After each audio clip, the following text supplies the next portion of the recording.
તો સુરતના માંગરોળના જે છમુછલ જે ગામ છે એની ઘટના કે જ્યાં એક હત્યા થવાની ઘટના બની છે। સુરતના માંગરોળના છમુછલ ગામની ઘટના 2 અજાણ્યા ઇસમ વિરુદ્ધ મૃતકે નોંધાવી ફરિયાદ કે જ્યાં મૃતક રાજુને ટીક્કાપાટુનો માર માર્યો હતો। ગાળો કેમ બોલે છે જેવી નજીવી બાબતમાં થયો હતો ઝઘડો કે જ્યાં સારવાર દરમિયાન રાજુનું મોત નીપજ્યું કે જ્યાં કોસંબા પોલીસે આરોપી આકાશ પાટીલને ઝડપી પાડ્યો છે।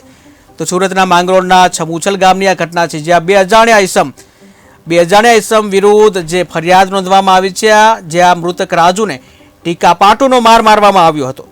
ગાળો કેમ બોલે છે જેવી નજીવી બાબતમાં ઝઘડો થયો હતો અને ઝઘડો મારામારીમાં પરિણમ્યો હતો જ્યાં ટીક્કાપાટુનો માર મારવામાં આવ્યો હતો જ્યાં સારવાર દરમિયાન જે રાજુ નામનો જે યુવાન છે આ યુવાનનું મોત થયું હતું।